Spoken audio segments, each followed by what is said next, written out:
Bonjour, bienvenue à tous dans ce rendez-vous proposé sur Brésil Web, régional 2021. 3 thèmes qui nous tiennent à cœur, évidemment, sur notre chaîne. Langue, culture, identité bretonne. Quelles sont les propositions concrètes des candidats? Pierre-Yves Cadalin, bonjour. Bonjour. Candidat à la France Insoumise, tête de liste pour cette élection régionale 2021. Alors, on est ici dans un cinéma. On a décidé, puisque nous sommes chaîne de télévision, après tout, d'être dans un environnement audiovisuel, sur notre territoire, à Auray.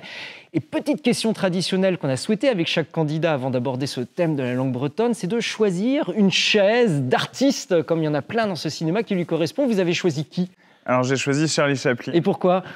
Il me semble que beaucoup des films dans lesquels il a tourné, qu'il a lui-même réalisé, ce sont des films qui sont très marquants et précurseurs d'un certain nombre de problèmes qui nous touchent toujours aujourd'hui. L'industrialisation, le fait que parfois l'indifférence aux autres peut produire les pires effets politiques. Je crois que ce clown qui parfois était un peu triste aussi nous apprend sur l'époque et les difficultés qu'on peut traverser aujourd'hui en tant que personne engagée. On a une vingtaine de minutes pour évoquer ces 3 thèmes qui nous touchent beaucoup. Langue, culture, identité bretonne. Pareil, en un mot avant de rentrer dans le programme. La langue bretonne, pour vous, ça évoque quoi? C'est une langue qui est historiquement liée, comme vous le disiez, à une partie du territoire de l'actuelle Bretagne administrative. Et je pense que c'est important, comme toutes les langues. Et ça, j'y suis attaché parce que j'ai un côté littéraire, vraiment, comme toutes les Bretagne langues. administrative, d'ailleurs?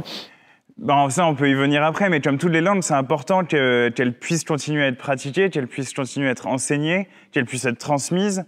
Et de ce point de vue-là, moi, j'en suis un partisan clair, comme d'ailleurs du gallo, qui recouvre une autre partie. C'est pour ça que je disais une partie de la Bretagne administrative, parce que le gallo est également une des langues que nous avons dans notre belle région. Et là-dessus, vous êtes en désaccord, alors du coup, avec Jean-Luc Mélenchon, lorsqu'il nous sortait en 2001, en parlant de l'enseignement par immersion, notamment dans les écoles d'Iwan, qu'il associait ça à une pratique sectaire avec une dimension psychologique qui l'effrayait à l'époque. Est-ce que vous êtes effrayé par Diwan et par l'enseignement par immersion? Non, je pense que cet extrait qu'on ressort et qu'on ressort et qu'on ressort à n'en plus pouvoir, comme une sorte de, vous savez, un petit linge qui serait épuisé par la machine à laver, je pense qu'il faut le laisser derrière nous, parce que le fond vraiment de ce discours, de ce moment où Jean-Luc Mélenchon s'est exprimé sur cette question, c'était l'opposition à la Charte européenne des langues régionales. Il y avait un contenu politique à cela.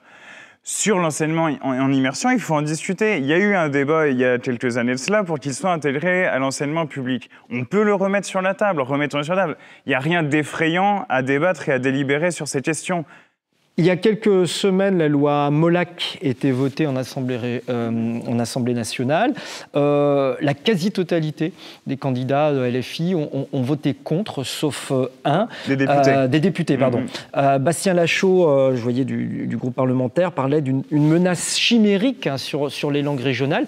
Si vous aviez été député, vous l'auriez voté, cette loi ?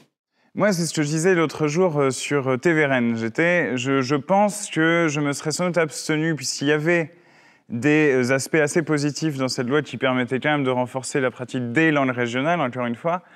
Mais je soutiens le vote du groupe parlementaire pour une raison très claire, c'est que au Sénat a été introduit le principe de forfaitisation, qui en fait ouvre la porte au financement, à des financements supplémentaires accordés au privé.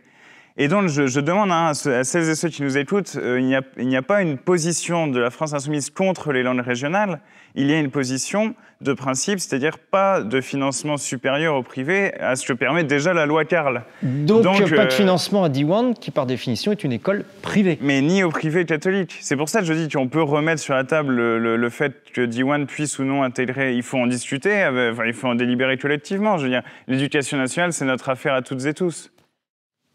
C'est intéressant la question que vous posez sur Diwan. Il y a deux choses à dire. À l'ancienne vice-présidente de Diwan qui est maintenant avec En Marche. Et En Marche, c'est un destructeur de l'enseignement public. Donc là, je reviens sur la loi Molac. Il y a des gens qui nous ont fait la leçon, etc. Alors que, comme je l'ai dit, nous avons voté contre sur un principe clair.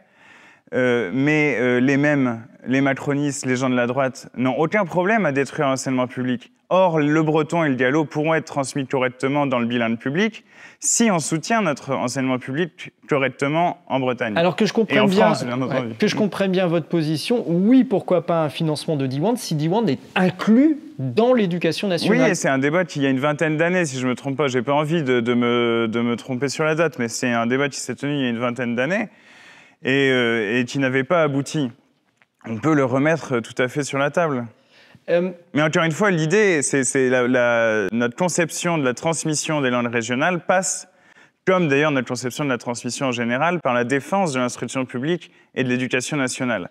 Or, les politiques qui ont été menées successivement par Sarkozy, Macron et consorts ont affaibli considérablement notre enseignement public, ce qui donc est défavorable aux langues régionales. Il faut penser les choses comme un tout. De la même façon qu'à Nantes, ils souhaitent ouvrir des filières sur le breton. Moi, je suis d'accord avec cela. Mais je disais à ceux qui m'ont proposé de signer cette pétition, eh bien, pourquoi pas, mais tâchez de le mettre en rapport avec la précarisation générale de l'enseignement supérieur qui frappe toutes les disciplines. Oui, un financement de l'enseignement breton dans le cadre de l'éducation nationale, c'est très clair de votre part. Est-ce que c'est oui aussi un enseignement par immersion ? Puisque vous parlez de l'intérêt de la transmission et de la question de la transmission de la langue, on sait que l'enseignement par immersion est beaucoup plus efficace qu'un enseignement bilingue tel que pratiqué aujourd'hui par l'éducation nationale, parce qu'elle n'a pas le droit de faire autrement. Ben là, il y a tout de même un débat. On peut discuter de la pertinence pédagogique de l'immersion ou non. Moi, je suis ouvert sur cette question. J'ai eu des échanges. J'avoue qu'au départ, j'étais plutôt sceptique, mais on m'a dit oui, ça marche vraiment. Et notamment, ça permet ensuite d'apprendre plus facilement d'autres langues, y compris, moi, je parle l'espagnol, l'anglais, bon voilà. Ça peut permettre de parler d'autres langues plus facilement. Donc, je suis ouvert là-dessus. Maintenant, il faut voir qu'il y a un biais sociologique dans les enfants scolarisés à Diwan. C'est-à-dire qui peut, si vous voulez, si vous prenez le revenu moyen des gens scolarisés à Diwan, il est supérieur aux gens scolarisés dans le public. Donc Diwan est école de riches ou école de bobos ? Non, je dis pas ça. Je vous renvoie aux études, si vous voulez, qui, pour poser correctement le problème, nous aide tout de même. C'est-à-dire qu'il faut voir, est-ce que c'est quelque chose qui est possible ? Est-ce que l'enseignement immersif serait aussi inclusif pour des enfants, par exemple, dont les parents ne maîtriseraient déjà pas le français ? Moi, je me pose la question, parce que quand je vais faire du porte-à-porte dans des quartiers populaires à Brest, eh bien, c'est parfois l'enfant qui fait le traducteur avec les parents, etc., même des 3-4 ans. Il faut poser tranquillement, posément ce débat-là. Encore une fois, je sais qu'il y a beaucoup de passion dans les débats autour de l'identité de la langue, mais moi, je dis, posons-le tranquillement. Il n'y a pas besoin de s'écharper. Et je dis peut-être à ceux qui nous écoutent, parfois, sur les réseaux sociaux, il y a un acharnement de certains parce qu'ils nous caricaturent un peu. Je les invite à être plus tranquilles d'une certaine manière. Alors on va essayer de ne pas caricaturer les choses justement aujourd'hui avec vous dans ce rendez-vous. Néanmoins, dans cette position qu'avait Jean-Luc Mélenchon, qu'il qualifiait d'effrayante, la chose effrayante pour lui était l'immersion dans un établissement d'enseignement, dans une langue qui ne soit pas le français.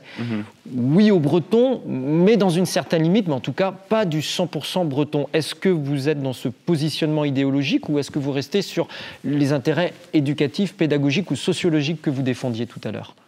Non, mais je pense qu'il faut poser la question à partir de l'éducation et l'instruction la plus favorable pour les jeunes. C'est ainsi que se pose quand même le problème de l'éducation. Il y a toute une série de propositions qui ont été mises par le mouvement général associatif engagé en fonction de la langue bretonne, qui sont rassemblées dans une plateforme qui s'appelle Rueda Arbrezonek. Vous avez entendu parler de cette plateforme ? On a reçu, et puis on va travailler sur tous les questionnaires, etc. On centralise tous les questionnaires. Et puis, on va les traiter. Donc, avis aussi à ceux qui nous l'ont envoyé, on va vous répondre. Alors, dans ce cas, plutôt que d'attendre l'avis de la réponse, moi, je vais poser les questions directement dans ce rendez-vous. Alors, je vous reprends les propositions les unes après les autres de manière assez rapide. La première, elle est toute simple, le maintien d'un vice-présidente à la langue bretonne, si vous êtes élu. Oui, en tout cas, à la politique linguistique, en contenant le gallo.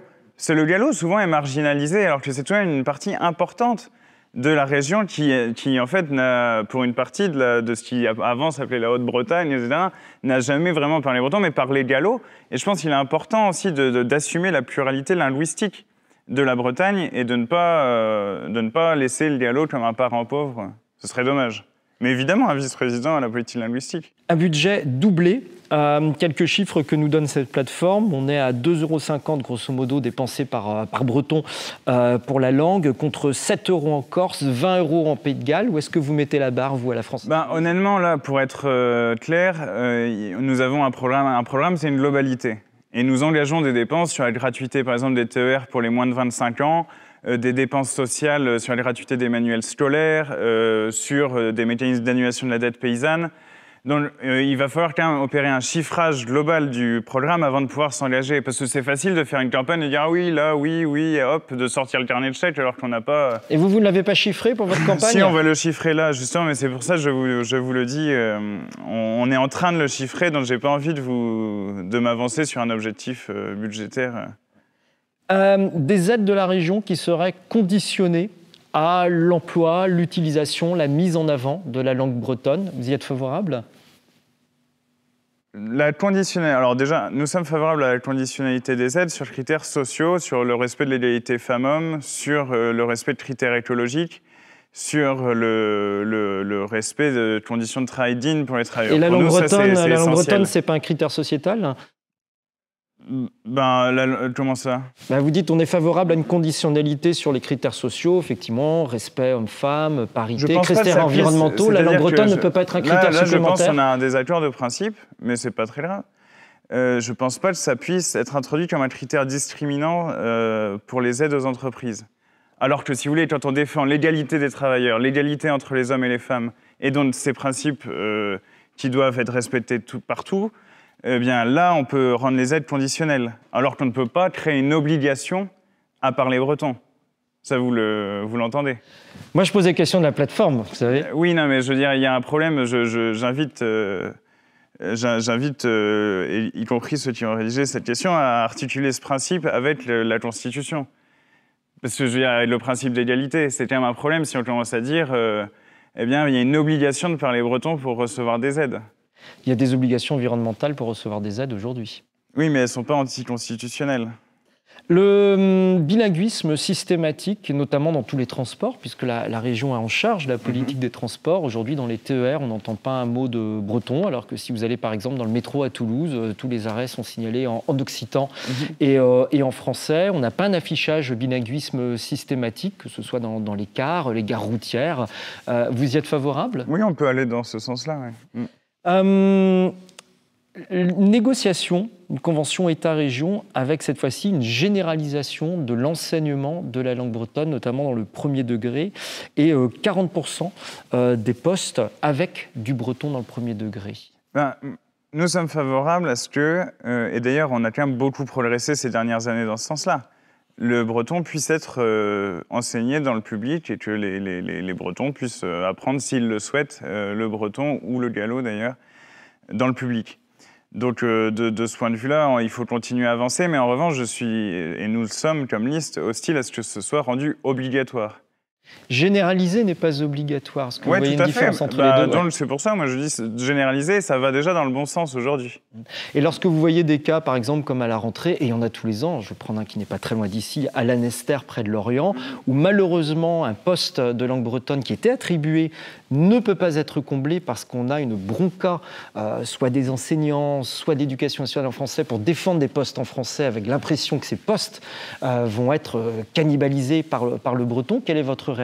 Mais le problème, et ça va dans le sens de ce que je disais tout à l'heure sur l'université, etc., le problème, c'est la situation générale de destruction du service public.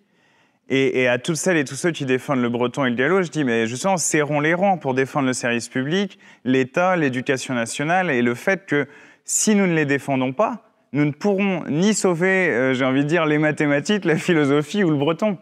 Et c'est bien la situation dans laquelle se trouve le pays aujourd'hui. Le pouvoir macroniste actuel est absolument destructeur de ces services de base que nous défendons pour notre part. Oui, et de ce point de vue, les ambiguïtés d'un Loïc Chénet-Girard qui dit qu'il assume encore avoir voté Macron aujourd'hui, ou carrément le vice-président socialiste qui devient la tête de liste d'En Marche, sont consternantes. Il faut de la clarté politique. A contrario, beaucoup d'organismes privés ou associatifs ont été montés pour défendre la langue. Alors on parle beaucoup d'Iwan, il n'y a pas que d'Iwan, on pourrait trouver les mêmes exemples dans les médias, nous en sommes la preuve, ou dans la formation continue, parce que le service public n'arrivait pas à bouger sur cette question. Et est-ce qu'il n'y a pas un risque, quelque part, quand même, à tout miser sur le service public, avec parfois les difficultés d'avancer dans le service public ? Mais de toute façon, si on prend la presse, il y a une liberté bienvenue de la presse, donc vous avez réussi à créer ce média, c'est tout à fait bien. Il y a d'autres médias d'investigation qui sont en train de se créer, notamment sur le lobby agroalimentaire breton, dont on a vu les menaces qu'il faisait peser sur la liberté de la presse à une Morgane Large qui a été menacée de mort, finalement, puisqu'on a déboulonné son pneu. Moi, je mets en garde contre ça, et nous souhaitons créer une commission de protection de la liberté de la presse et de protection des lanceurs d'alerte. Parce qu'en Bretagne, il y a une omerta, surtout, sur l'influence des grands patrons du lobby agro-industriel, de l'Institut de Locarne, de Produits en Bretagne, tout ça, qui pensent pouvoir faire la loi sans jamais que soient mises au devant de la scène les conditions de travail des travailleurs et la destruction de la nature induite par leurs Néanmoins, je activités. reviens à ma question originale. Si une école comme Diwan a, par exemple, été formée, c'est parce que le service public ne répondait pas et n'arrive toujours pas à répondre à un enseignement par immersion. N'y a-t-il pas un risque à tout miser sur des organismes uniquement de service public ? Mais le bilinguisme, c'est très bien aussi. Moi, je suis plutôt défenseur du bilinguisme, je le disais tout à l'heure. On peut discuter de l'immersion, mais c'est pas la condition sine qua non de l'enseignement des langues régionales. Donc, à un moment donné, il faut, raison garder d'une certaine manière et voir que, y compris Diwan, a eu des subventions tout de même publiques et qui lui ont permis d'exister. Il ne faut pas construire des oppositions inexistantes. C'est-à-dire que le service public a permis tout de même, y compris à une partie du secteur associatif, d'assurer cette transmission-là. Et on peut continuer sur ces bases-là assez sereinement. Moi, je suis pour une conception ouverte de l'identité bretonne et plurielle. C'est pour ça que je parle et je réinsiste de nouveau sur le galop. Je reviens justement, et votre propos arrive quelque part assez naturellement à l'une des dernières propositions majeures de cette plateforme de Rueda d'Arbrezonnec, qui est celle d'une société bilingue, une politique de communication ambitieuse dans une société bilingue. Est-ce que demain, vous imaginez la Bretagne comme réellement, possiblement, une société bilingue avec le breton ? Alors, je ne suis pas Madame Irma. En revanche, il faut effectivement continuer à soutenir la transmission de la langue. Est-ce que ça ira jusqu'à ce que notre société, en tout cas, si notre région devienne bilingue ? Je ne sais pas. Pour l'heure, le nombre de locuteurs ne semble pas indiquer cela. C'est-à-dire qu'on n'est pas à un degré, si vous voulez, un ratio qui ferait basculer dans ce sens-là. Mais à toutes celles et tous ceux qui souhaitent apprendre à leurs enfants les langues régionales, il faut qu'ils et qu'elles puissent, bien entendu, le faire. Juste pour terminer, quel regard est-ce que vous portez sur la politique actuelle de la région Bretagne en matière de langue bretonne ? Il y a eu, comme je dis, il y a eu quand même un soutien des pouvoirs publics au développement du breton, donc c'est quelque chose qui est important, qui importe. Maintenant, à un moment donné, je pense que ce qui est important aussi sur les questions d'identité, vous voyez, par exemple, nous, on fait un tour, pour la campagne, un tour de vélo de Bretagne. Et on l'a appelé le Ribine Tour. Et Ribine, R-I-B-I-N-E-S. Les petits chemins, les petits chemins de traverse. Et alors, si vous voulez, dans le Finistère, parce que dans nos équipes, on nous dit... Dans le Morbihan, il est vilain, il ne voyait pas trop. Dans le Finistère, c'est passé dans le langage courant, en français. Et nous, pour moi, c'est un magnifique exemple de ce qu'on a repris un peu politiquement du concept du poète Édouard Glissant, la créolisation, c'est-à-dire le mélange permanent des cultures. Et je crois qu'au lieu d'opposer en permanence, comme certains peuvent le faire, la France versus la Bretagne, la Bretagne et la France ont une histoire partagée, commune. Le Club des Bretons, ça a été fondé par des Bretons, forcément, est devenu le Club des Jacobins. Un melting pot à l'américaine, quoi, voilà, quelque Nathalie, en tout cas, ça produit une belle histoire. La mienne, c'est celle de Nathalie Lemel, brestoise, qui monte à la Commune de Paris pour défendre cet idéal-là. Des grèves des sardinières à Douarnenez. La Bretagne a aussi une histoire plurielle. Et je crois que cette partie-là de la Bretagne, celle qui lutte, celle qui présente un horizon de défense des droits des travailleurs, c'est celle que nous incarnons, nous, dans cette élection. Toute dernière question, en un mot, vous donne une baguette magique demain pour ce qui relève de la langue ou de l'identité, de la part justement de la langue dans l'identité bretonne. Vous faites quoi avec votre baguette magique ? Une baguette magique, qu'est-ce que je fais? Mais je pense vraiment, honnêtement, que ce qui cause le plus de tort aujourd'hui à notre région, c'est le lobby agro-industriel. Donc la baguette magique, beaucoup de rapport avec la langue bretonne. La baguette magique, si vous voulez, c'est de pouvoir diminuer considérablement son influence à la région. Et ça a un rapport avec l'identité, puisque si vous voulez, le fait que les zones rurales bretonnes aient été polluées massivement, que maintenant les cochons, on en a des 10 millions, ils sont dans des hangars, on les voit jamais. Je veux dire, les rivières polluées, la Panzée par exemple, c'est la société, vous le savez sans doute, du fils de Feu, le fils de Letzi Gourvenec. Ce lobby agro-industriel, il pèse très lourd et il dégrade l'image de notre belle région. Donc la baguette magique, elle serait pour une identité ouverte, plurielle, la Bretagne des festivals et de la culture populaire. Merci Pierre-Yves Cadalin, candidat à la France Insoumise, d'avoir participé à ce rendez-vous. À une prochaine, toujours pour ces rendez-vous politiques, langue, culture, identité sur Brésil Web. Kenavo.